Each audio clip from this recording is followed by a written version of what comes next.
All right, everybody. Thanks for coming out today for Advanced Amazon Advertising Optimization. I'm Tyler. And I am Edward Ruffin, aka PPC Ed, as they call me around the office. Definitely. So we're going to hold up for just a minute. I want to make sure that we get the all is clear, that you can hear us.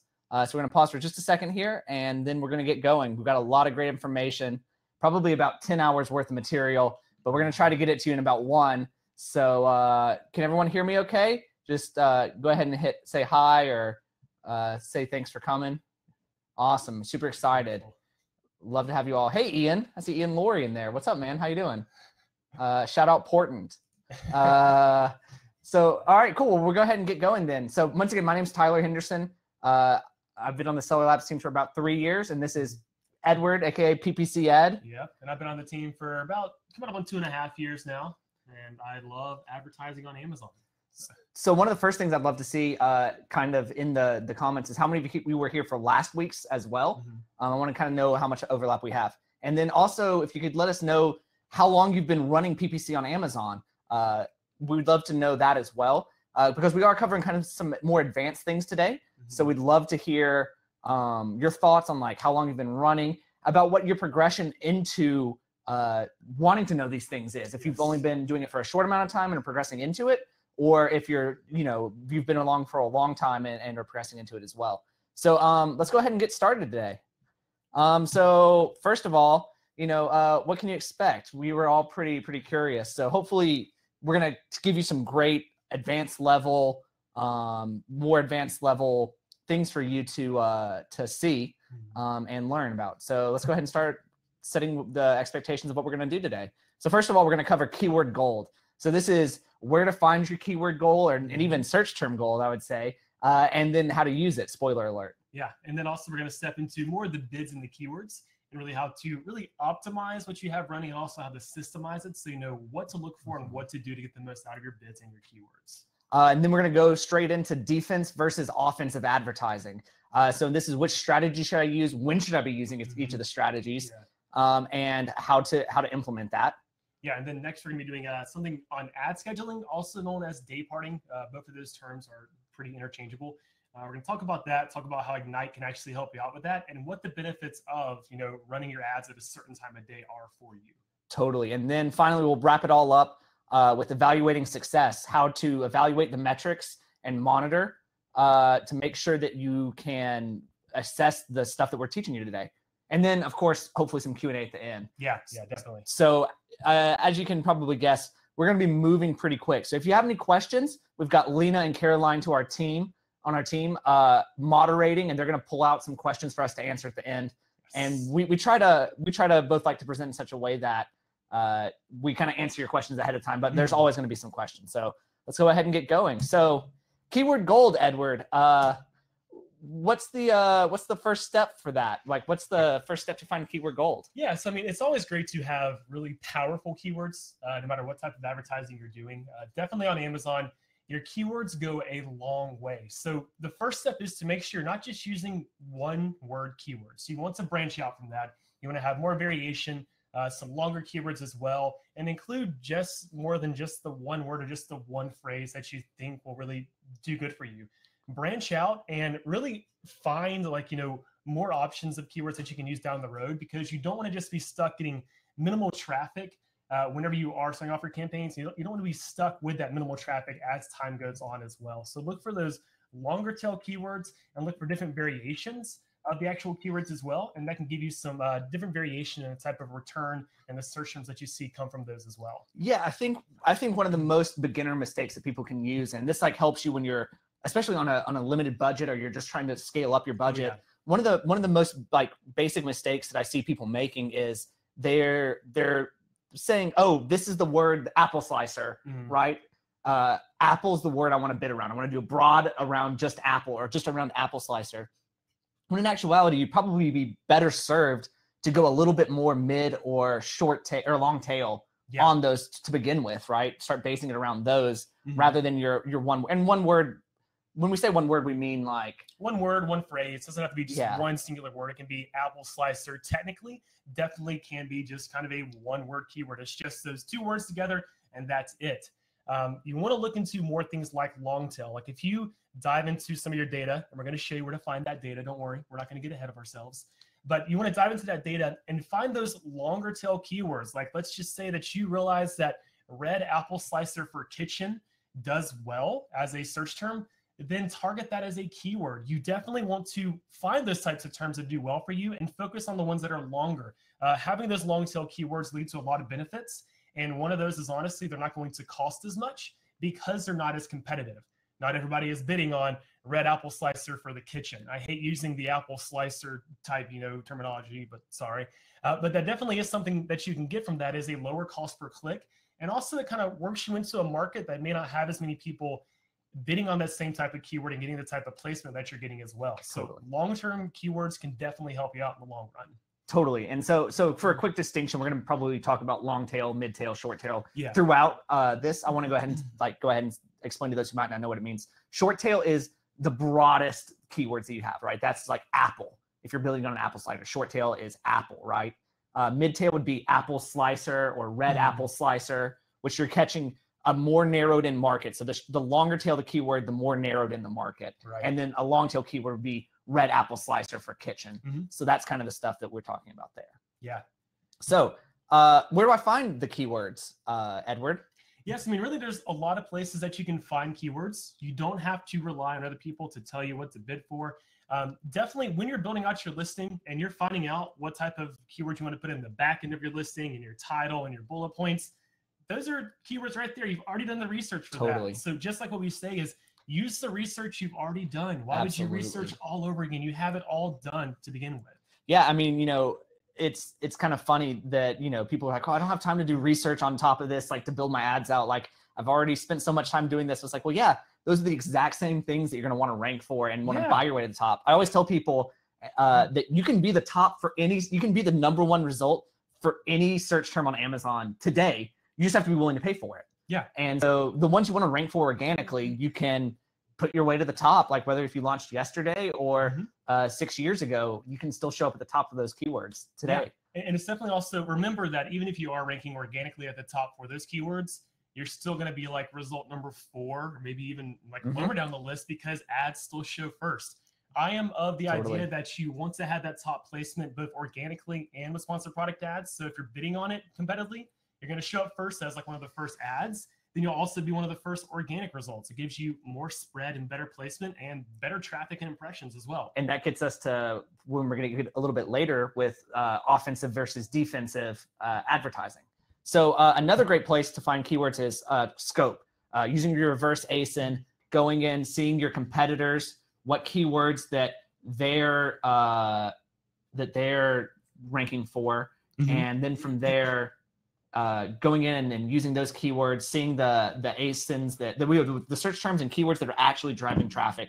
Using Scope's a great way to do that. Yeah, Scope is awesome. I use it on a daily basis. I use this when I'm, pulling in a new client into the account, trying to find out, what keywords they're ranking for, which ones are showing up for organically. Also, some really odd terms you can actually find within Scope as well, because you may think, wow, I'm actually getting traffic for this keyword. Maybe I should bid on it and see if it converts. Scope is a great tool. It also gives you an idea about your competitors, just like what Tyler said.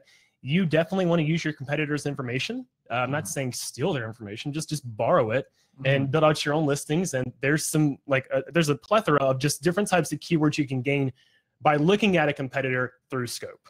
Yeah, and I think that the final way that we're going to touch on right now is to use the information you already paid for. So many people overlook this.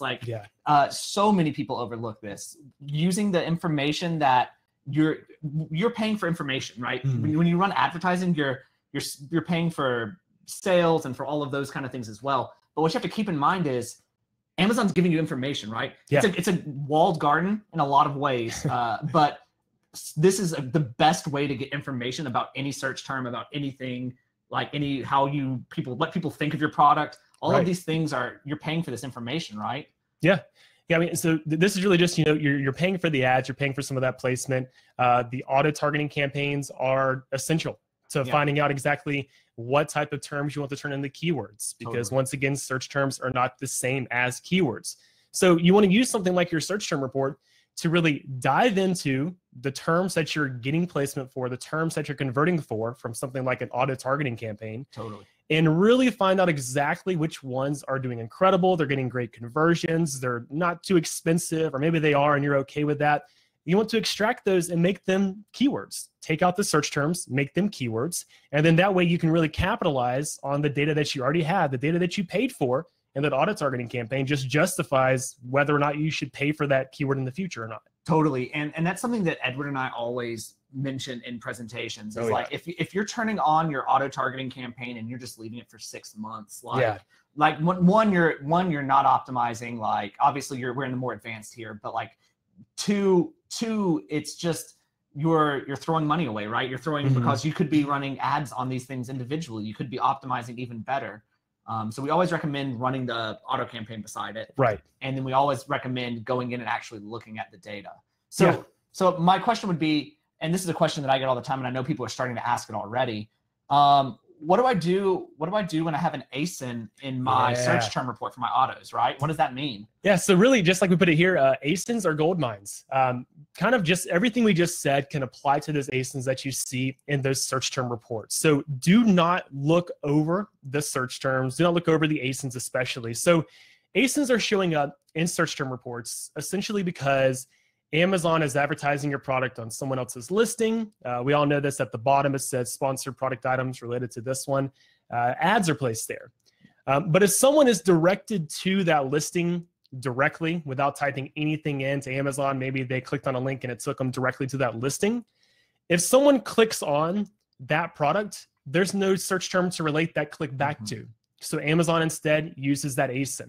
So don't overlook these ASINs because it's essentially Amazon telling you, hey, we advertised your products on these other products. Yeah. Here are other relevant products that we think that you are like, that we're showing you for. Right. And then that's super valuable, because then what can you do with it from there? Yeah. So then you have these ASINs. You can just do a reverse ASIN lookup using a tool like Scope. You can just pull it up in Scope and pull up the Chrome extension and see exactly what type of keywords they're ranking for. Of course, I do say do it something like that because you may have some odd products that show up just because Amazon's trying to put your product on other similar products.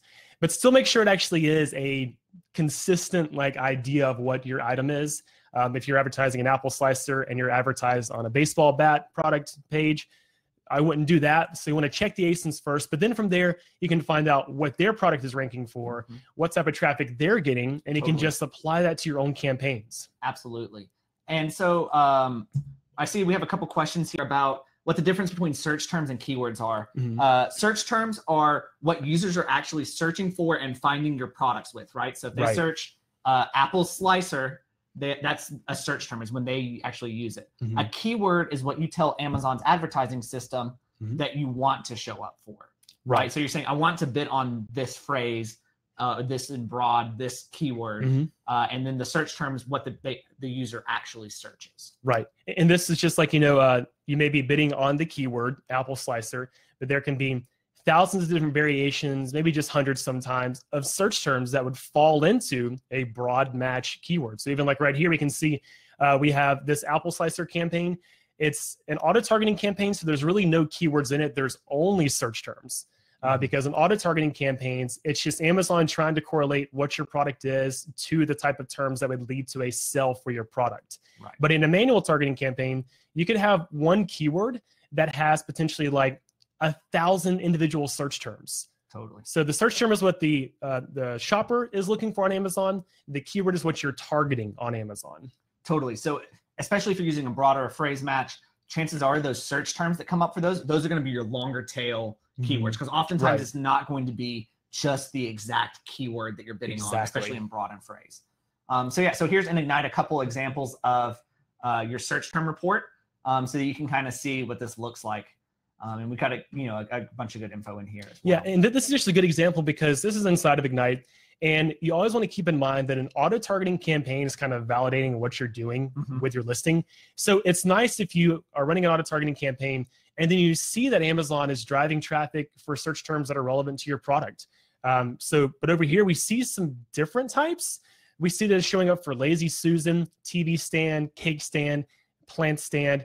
they're kind of all over the place, honestly. So this could be an example where you want to look at your actual listing and make sure you're using the right type of keywords to drive the right type of traffic, to tell Amazon what your product is and to drive the right shoppers to it whenever you're doing an ad like this. Absolutely. And that's why on the front end, listing optimization is so incredibly important because, as of right now, maybe this changes in the future, but as of right now, even if you show Amazon a picture of an apple slicer and everyone in the room knows that it's an apple slicer, Amazon doesn't intrinsically know that without you telling them that. So yeah, it's actually kind of a joke where you say, like, there's not just somebody at Amazon who just spends all day typing out like, oh, this is an apple slicer. Oh, this is a baseball bat. There's nobody doing that. They have to use an algorithm for that. Right. And it's your job as a seller, as a brand, to tell them that on the front end. So that's super important. And that's why we always kind of preach that. Yeah. So let's move on to the next kind of topic here. So actually, I have a good question here. Yes. So would you take your competitor ASINs and bid on those ASINs as keywords? You would not. So you cannot actually bid on ASINs. They're kind of just disregarded in Amazon's eyes. You can't do anything with them. You also can't even make them as negatives, really, because Amazon may still place your ad on that competitor listing again in the future. Totally. But they're still there. You can't really do much about them. The best thing you can do is just use them to build up your own campaign and to do that competitor research and maybe just validate yourself again once knowing, okay, well, this is a similar product to mine. That's good that I'm showing up there, but you cannot bid on them individually inside of a manual targeting campaign. Totally, which is why it's important to be running the auto campaigns, right? Because these are placements that you can't get otherwise. And I think you talked about this last week in your webinar. So if you want more info about that, check out the replay of last week's webinar, and we've got a ton more info on that. Yeah. All right, so let's talk about offensive versus defensive advertising. Yeah. So these are kind of two different strategies. People kind of think of them as a duality. I'm either running offensive or I'm running defensive. Do you think that's something that's always the case or no? No, not always, because you definitely can be kind of a mixture of both. Both offensive and defensive strategies, they can kind of, combine for certain campaigns, for certain keywords. You may want to be more defensive in some areas and then really more offensive and more aggressive in other areas. And we'll kind of actually break down what each of those mean, because I know that's something that people may not be aware of, honestly. Totally. So the first, offensive tactical advertising, right? So we've got people charging in, right? I think to some extent it's kind of obvious to a little bit, but I think it's some nuances in here as far as what offensive versus defensive is. Yeah. So let's go ahead and get the definition. So define offensive tactical advertising for us. Yeah, so we have it written here. Like offensive tactical advertising is really you're trying to get the best placement that you can, whether like it's trying to step in on your competitors' advertising, trying to get the placement that they're getting the top placement for your branded terms possibly, or just like for placements for your brand as a whole, and also your top performing or your primary keywords that you want to be targeting. So these are kind of the three main areas you're focusing on when you're doing offensive advertising. You're trying to get the top placement and get the best results and kind of have the biggest spread of advertising possible when you're being like this. Totally. And I think that this plays into exactly what we just talked about on the how to find gold keywords, right? So we've done all the research that we've done ahead of time. We've looked at our ASINs. We've looked at our competitors using scope. Yeah. We've run some auto campaigns, or maybe we're starting to run auto campaigns and refining those. We're finding ASINs and we're starting to show up on competitors. So part of this offensive tactical advertising plan is to continue to run an auto campaign, right? Where you're showing up on your competitors. Heck yeah. Like you're trying to outbid them and be higher than your competitors, right? This is pretty aggressive. You can think about it as like aggressive advertising versus passive advertising. But where you're trying to actively have the top placement, you're trying to, basically flex your money to get the top placement on all these things and beat your competitors in that way. Right. Yeah. I mean, because so definitely I'm a fan of always keeping auto targeting campaigns running because I want to get that unique placement, because I want to have my campaign showing my products on competitor products and also just allowing me to constantly get more data. But if I want to be as offensive as possible, then I want to have as much placement on competitor products or similar products as possible. I want people to kind of second guess if they want to buy my competitor product or mine, which is right below it. So maybe I'm getting ahead of myself here. So if I'm running an aggressive auto campaign paired with a aggressive manual campaign, how do I make sure that I'm not splitting my impressions? Because if I'm optimized well, then I know that in my manual campaign which words I want to be bidding on, but my auto campaign is probably going to try to show me for the same ones in my manual campaign. How do I avoid that? Yeah, so I mean, really, there's multiple ways you can do this. So kind of what Tyler's talking about is there's this constant fear that if I'm bidding on a keyword in multiple places, or if I have, you know, an auto targeting campaign that's driving traffic to a search term that may also show up in my manual targeting campaign. First of all, is that bad? And aren't my impressions being split? And they are technically being split, but they're being split in a different way. So it's okay if you're splitting your impressions to get some unique placement that manual targeting campaigns don't usually give you. I'm 100% fine still having an auto targeting campaign and having that overlap where I may be getting both manual targeting traffic and then auto targeting traffic for one of the search terms, so I can get that placement on a competitor's page. But also with that, you don't have to worry about your costs going up. If you're bidding on the same keyword in multiple places, whether it's an auto and a manual or the same keyword in multiple manual targeting campaigns, your bid will not drive up just for that reason. The only way your bid will drive up is if you have two separate seller accounts and you're bidding on the same keyword then. Amazon knows that you're bidding on the keyword in multiple places. The worst thing that's going to happen is you're going to have 1,000 impressions on this keyword and then 1,000 impressions on this keyword over here. You just have to keep that in mind. Totally. And I think another way to do that is if you know that it's a keyword that you want to bid on and you brought it over to a manual, you probably want to keep your bids more aggressive in your manual campaign. Exactly. And so you're saying like, hey, I'm willing to pay for it $2 a click for it over here because I know this is the word I care about. Yeah. Whereas in your auto campaign, you're maybe keeping it a little more restrained. Yeah. And so you won't split your impressions that way. Yeah, exactly. Because usually, guys, auto targeting campaigns don't have such a high amount of spend. Like auto targeting campaigns just traditionally have a very low cost per click usually because the placement isn't top of page like it is in a manual targeting campaign.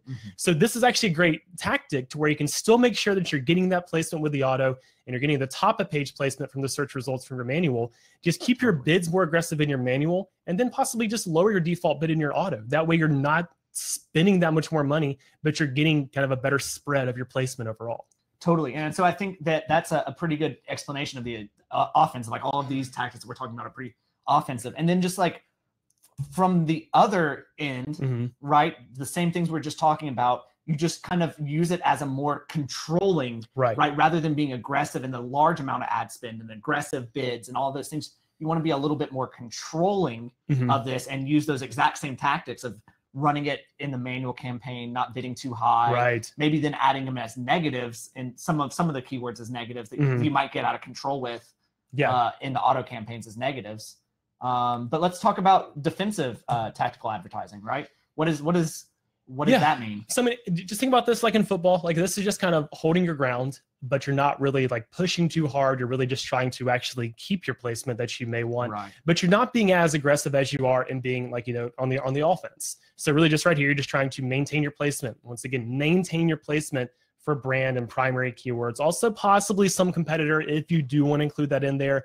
But usually when you're being defensive, you're not really being as targeted as going against your competitors and looking for them particularly. So you're not really looking for that top placement. You're not fighting to constantly keep that top placement or spend as much as you need to. You're really looking to just get maybe page 1 placement or maybe page 2 placement as well. So you want to keep that in mind that you don't have to be 100% on all the time if your plan does not fit that. You can definitely just have, you know, more, I guess, of a passive approach and just do the advertising that you need to get the placement. But maybe you want to dial back on your spend for a while. Then you want to go back to being more offensive later on and like have a bigger drive when like you have a new sale come out or you have a new product. Then you may want to switch back onto the offensive side instead. Yeah. So we have a great question here. So it's not really important to add the keywords from the manual campaign to the negative and auto campaigns. Just keep the bidding in the manual campaigns higher than the corresponding auto. And so, yes, that's one tactic. Another that's a more aggressive tactic. It is. Right? If you know that you're going to be bidding highly on those keywords, then I wouldn't worry about it. However, there's a flip side to that, because if you are looking to be more defensive, maybe you do actually go through your auto and just move them to manual, and you're like, you know what? I don't really need that other placement with the auto. I was just using my auto targeting campaign to find new terms to target in my manual targeting campaign. So that is another approach. Some people do also just want to keep it cleaner and they just don't want to have multiple search terms in a couple places. Then they may set it as a negative in the auto, so that kind of diverts all that spend to just the manual campaign instead. All right, and here's another great question. I think this one is a great one. So what about when you are selling the same product in a different pack size, not set up as a variation? Are the bids competing with each other? So not necessarily. So this kind of goes back to kind of an idea that you can do with this is, I do always say group like products together in any campaign. This doesn't have to be variations on the same listing. This can also be multiple different listings that are just very, very similar. You can put them in one campaign, and that's not going to hurt you. Actually, one thing that I learned with this is Amazon will actually kind of alternate between the different products being advertised inside the campaign, and then we'll actually start focusing more spend and more traffic on the variation that converts the most. So Amazon will actually optimize your ads for you and will drive that traffic to the one that converts the most. And that will also just tell you, oh, cool, well, this product ad is doing the best. Maybe I can break this out as its own and then have a separate campaign just for that one product with more aggressive spend, more aggressive bids, while keeping the other one active to still get some traffic on that one every now and then. It's not really gonna hurt you. Just there may be some other different variations there, especially if there's size variations. You can use some certain terms to differentiate different sizes if you have different campaigns running for it. It's not going to be bad though. We actually do this with some of our clients because it's the best way to advertise them all and then still see which one's doing better and which one's not doing better. Yeah, so I think that there's another really important topic to talk about with this, and some people have asked questions about it. And that's when you're launching. What do you do? So as a new brand trying to transition onto Amazon, would you recommend aggressive or defensive start? Passive to collect data, or aggressive to come in on strong? So honestly, we're going to touch on this later on too, about the metrics you should look for. It does depend on your budget. Because I have done launches for both very, very small companies that don't have anything, that have done some for a lot that are just like, hey, let's get this going. One thing I do want to touch on there though, is if you are launching, make sure you have everything else done beforehand. Make sure you have a strong listing, you have everything built out there, because if you're running ads to a listing that is terrible, good luck, but it's not going to do much. It's going to be bad conversion for you. Yeah, it's all, and then at that point, it won't be the fault of your advertising. It's the fault of your listing, right? So you can have a stellar advertising campaign until it gets to conversions. And guess what? At the end of the day, it doesn't matter.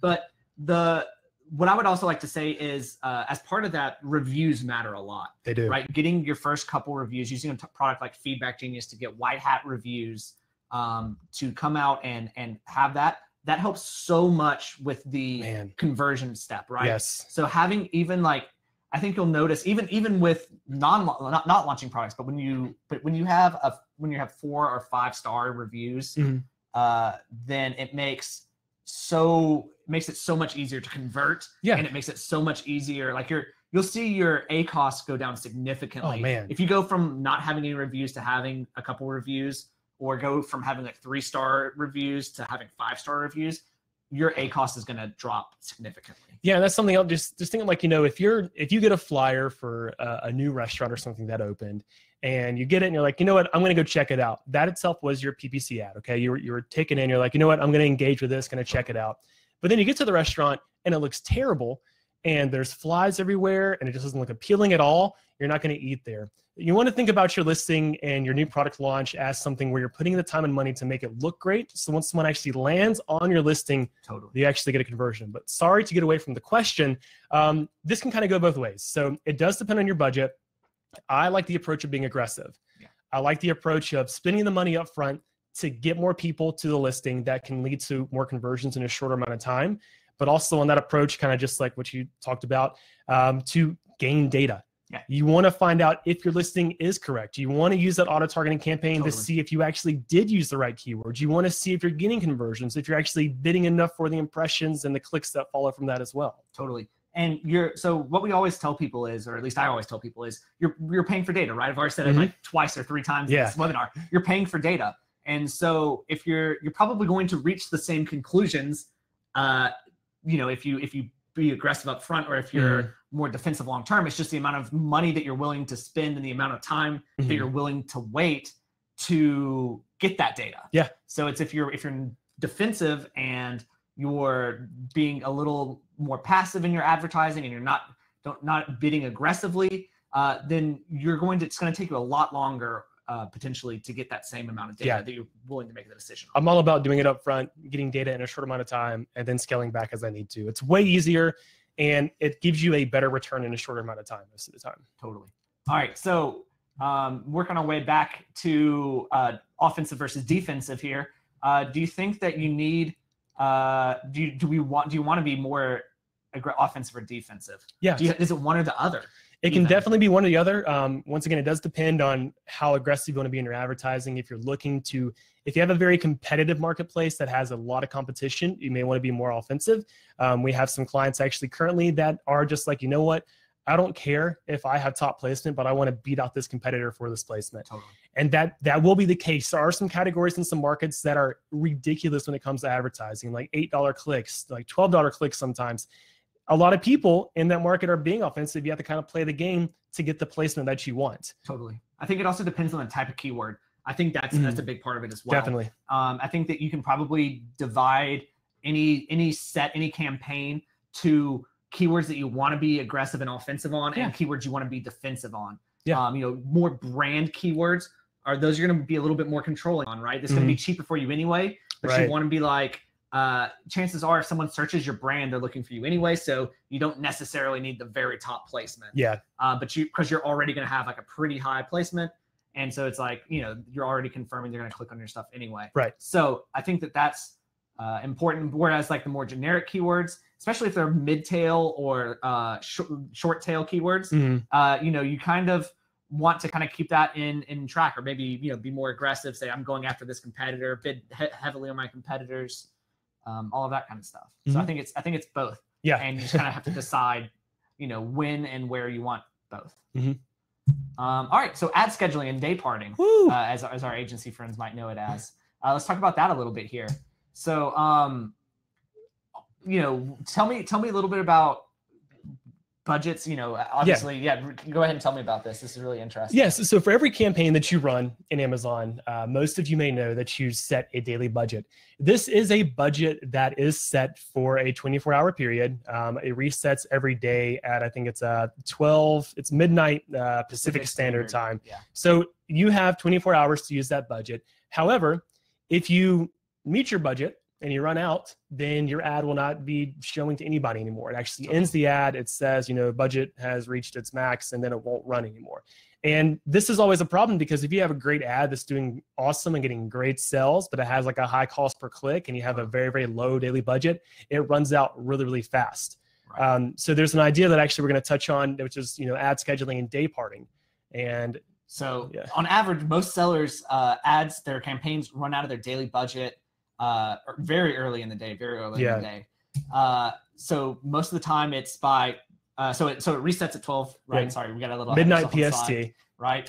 And then by 9:15 a.m., right? So 9 hours, most campaigns run out of their budget. And this is crazy. Like this means that people are having awesome campaigns. They're getting, the type of engagement that they want. They're getting the placement, they're getting the clicks, but then they just run out of budget because they don't know, because they don't monitor it. And this really, like the first time I heard this, like I was just like Kramer, like my mind was just blown away. I was like, how are people sleeping on such a large amount of the day that's not being used? Like if you're running out at 9 a.m. PST, that's such a huge amount of time left, and you're just not doing anything about it. Yeah, I mean that's 2/3 of the day basically, right? That you're not advertising, and your campaigns are not going to consumers. And think about all the people on their lunch breaks who are buying on their phone. Yeah, or they get home from work, and they want to check some stuff out. They're late at night, hanging out in bed. They're like, I want to spend some money. Totally. You're missing out on all that, because I actually am that guy sometimes who I'm late at night. And I'm like, I just want to browse on Amazon. I just want to see what's going on. Absolutely. Yeah, man. Definitely. So what we suggest is using ad scheduling or day parting to control and stretch your ad spend, right? Yeah. So what is ad scheduling or day parting? Yeah. So ad scheduling or day parting actually allows you to choose the time of day and also what days you want to run your ads on. This is something that Amazon does not offer. We actually offer this through our sponsor product ad tool, Ignite. You can actually choose the date and the time that you want your ads to run on. And this is really cool because you want to make sure that you're running ads at the times when they're providing the best results. Right. You don't want to have an ad running during a time period where nobody's going to actually purchase, or maybe you just get one purchase from that time period, but then later on in the day, you usually get 8 purchases. Why don't you just focus your ads on that time period? Yeah. And so I think that that's really a great a great feature and something that's really cool to do, because it's only logical that if everyone's budget resets at the same time at 12 p.m. Pacific Standard, and everyone has a refreshed, oh, I'm going to spend $50, $100, $5,000, whatever, a day, the bids are going to be the most high then, right? Yeah. It's only, or at least while everyone has budget. So I think it's super, super valuable to go ahead and say like, okay, well, if I have a limited budget, like let's maybe transition that over. If I'm just kind of testing this out, if I'm being defensive, let's maybe adjust that a little bit. Yeah. And this will vary for a lot of different categories. Each category is different. Each category may have a different trend of shoppers and different trend of actually time when the campaigns work best. One thing I do want to tell you is there is no particular time overall, in theory, for ads to run the best. Of course, we do see a little more peak in time, like, after people are getting off of work and eating dinner. We do see more sales then. That honestly just makes sense, just because people are getting off of work, they're going home, they're not having to, like sneak onto Amazon every now and then during the workday. Right. They can actually spend some time, they can get what they need to, they may be cooking, they forget about something, they have to order it. So always keep that in mind.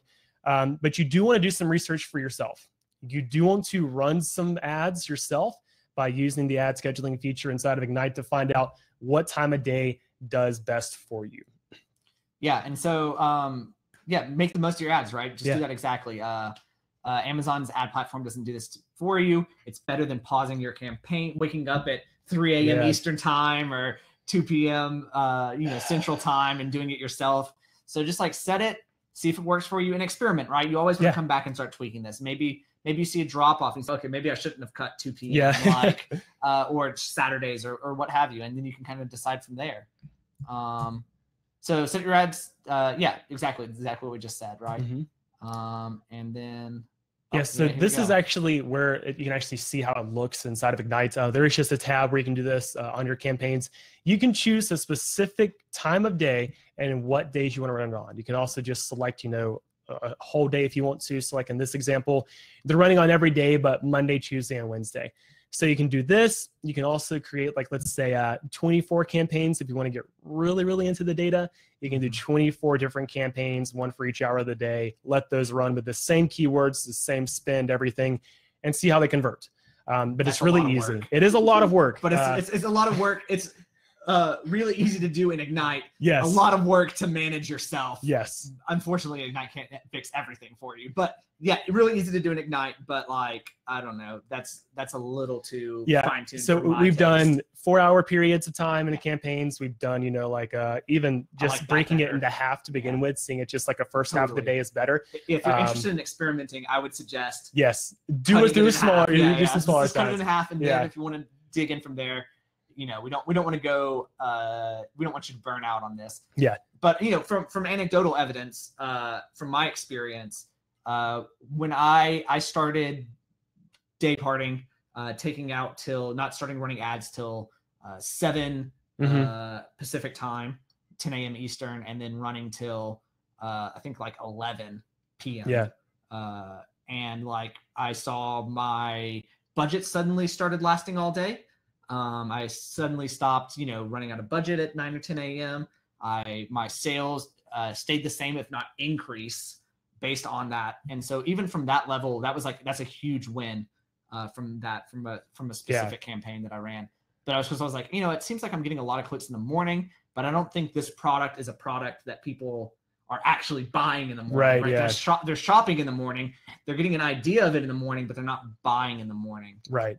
So that's something that's, some anecdotal evidence there, but worth it.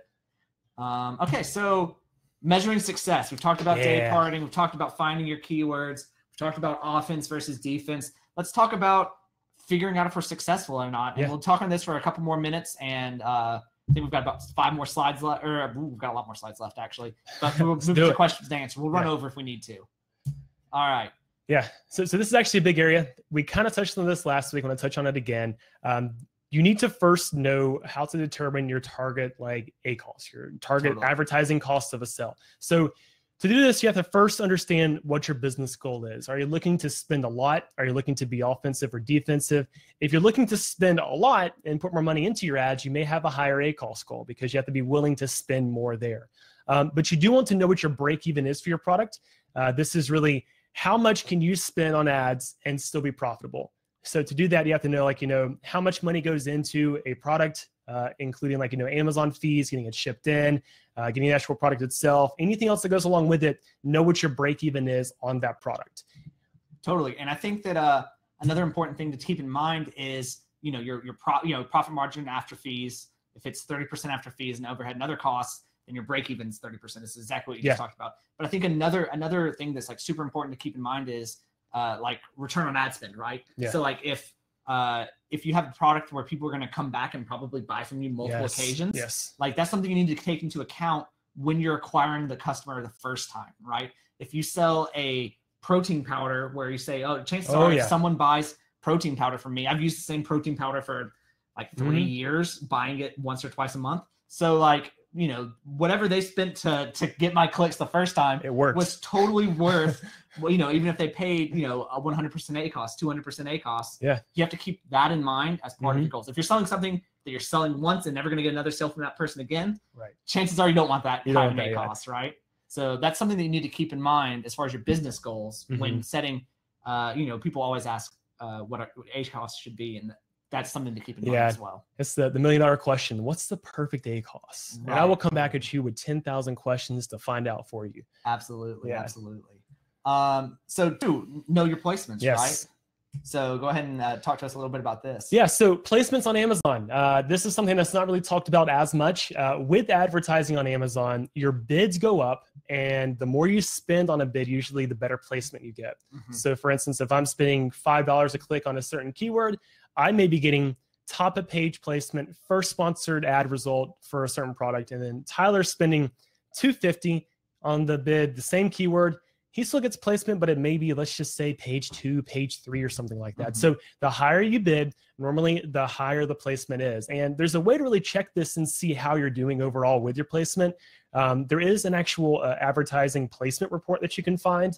This is within your advertising reports within Seller Central. You just create it. It's called the placement report right there.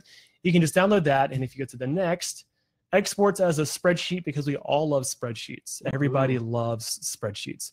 And as you can see here, this is really cool because it shows you every campaign and how much the spend was, what the average cost per click was, what the type of ACoS was, how many sales you got. And it shows you if that campaign at that time had the top of search result or it had other. So it doesn't really give you any more details than that, but it does show you, hey, this campaign, when it's at the top of page placement, it does really well. It actually converts at a higher rate and it gives you better results. Cool. Yeah, that's great tips. So let's talk about cost per click for a minute here. Why is looking at another metric that we can look at, your cost per click, why is that an important metric to look at? Yeah, I mean, there's just a lot of things you can tell from just looking at a cost per click. You can, first of all, the cost per click is what you're willing to spend every time somebody clicks on your ad. Whenever you do set, like, your maximum cost per click or anything like that, it is up to that. Amazon usually tries to go up to that, maybe just like 1 cent or so above. But this is kind of showing Amazon how willing you are to play the game, honestly. But also on the flip side of this, you can look at an average cost per click as well. And that's going to show you exactly what the average is. So you can kind of get an idea of how competitive that market is, how much you're spending on average. Maybe you should go up in your cost per click or go down. That'll help you out there too. Again, and that comes into whether you're being offensive or defensive in your strategy as well, is whether you want to start your bids on the high end or the middle or low end. That also plays into what you are willing to spend on a cost per click. Yes. But another great way to look at this metric is one of my favorites, is cost per sale, right? Yeah. Whereas you're looking at the number of clicks, the number of clicks at the given price it takes to get a sale. So you're saying overall, it takes 10 clicks to get a sale at 50 cents a piece. My cost per sale is $5. Yeah. And that's a super powerful metric when you start actually looking at it in a real dollar amount. Oh yeah. When you start looking at it, it makes it more real. Yeah, it makes it a lot more real. First of all, yeah, you're absolutely right. But then it also kind of like lets you figure out, like, okay, well, what am I willing to spend? Yeah. If you're trying to reverse back to what should my cost per click be, it allows you to help reverse engineer that, where you can say, oh, okay, well, at 50 cents, which seems to be the average I can spend 50 cents, 10 times to get this sale and still break even. Right. And then so you can adjust it from there, right? Right. And you could also be willing to spend more, have a higher cost per click on a keyword that works better. Because maybe the bid on this one keyword is $5, but I get a sell on it every time it's clicked. That's not going to happen, honestly, guys. If it does, it's awesome. But then the same thing there, the cost per sell is, $5. So it kind of goes up and down. But both of these are important to look at to kind of show you exactly what you're spending in correlation to what you're getting in return as well. Totally. So HSA and premium placement. Yeah, so this is where it gets really awesome. Amazon, as everybody knows, is really shifting their attention towards brands. Brand Registry 2.0. If you don't have it and you can get it, definitely get it because it gives you more. It's going to help you, first of all, own the buy box. You don't have to worry about beating out other people. You don't have to worry about people coming in and taking over, setting their prices lower.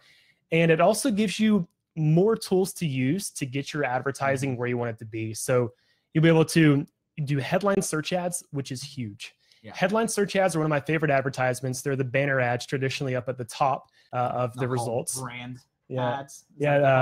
Sponsored brands. And they're also on the side page as well. This is actually really cool because you get kind of the very, very top result for the ads that you're seeing. And then also with that, you can also get a storefront too. And you can build out a storefront when you have brand registry. And that's even more incredible because then you can drive people from a headline search ad directly to that storefront where they can see all your products. They can see like a little story about you. They can see some awesome imagery. And then there's also AMS too. That's for vendors right now, of course. That's going to be more of like the product display ads where you can advertise directly on someone's listing, not just like an auto targeting campaign. This is like where you build an ad and you target specific products or people's interests on Amazon too. Totally. And I think that what you'll continue to see and what we've been saying for, I don't know, a couple years now, and what I think that all the announcements that are coming out continue to firm up in my mind is that Amazon's moving towards one consolidated advertising system. And I think the recent announcements that announced sponsored brand ads and all of this only tell us that more. Yeah. And that means that getting your trademark, making sure that you have brand registry, all of that stuff now, getting ahead of the game now is super important. Yes. So if you're not, you should do that, and you should make sure that you're getting ahead in now so that you can use that when you need to later. Yeah. So let's move on to Bid Plus. Yes. So does Amazon just want my money? Is that why? I'm going to answer that with the next slide. Okay. Yeah. So Amazon doesn't just want your money. Yeah. They definitely are looking to have happy customers, looking to have conversions.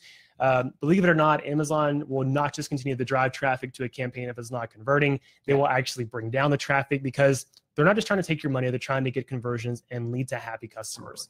And Bid Plus is something that I used to be against because I didn't know much about it. But Bid Plus is actually a really awesome feature. Bid Plus, for those that don't know, it pretty much tells Amazon, hey, I'm willing to spend up to 50% more on this campaign in order to get better placement, which could also lead to better conversions. Whenever you have Bid Plus turned on, you usually get top of page placement, whether it's the first results or the ones right below the fold, the search results. And I say turn this on only if your numbers justify it. Don't just turn it on because you think it sounds cool. Bid Plus is a cool term. I think it could be like a band name, but you don't just turn it on just because you want to. There's actually a way where you can look inside that placement report we talked about earlier. You pull it up, you run it again, and the same results that we saw last time, you're going to see how your campaigns perform when they have that top of page placement.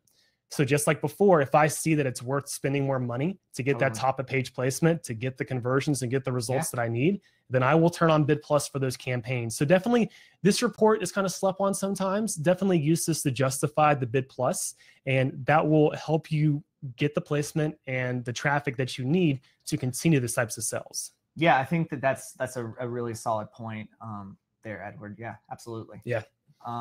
So Ignite, we mentioned a couple things like the easiest, the truth and honest, like absolute truth that I tell people is running your campaigns out of Ignite, doing all of these things, this soup that we talked about today, and managing it in Ignite is like, that's how I manage all of my ads. I know that's how you manage all of the accounts that you manage is using Ignite. It just makes it so much easier.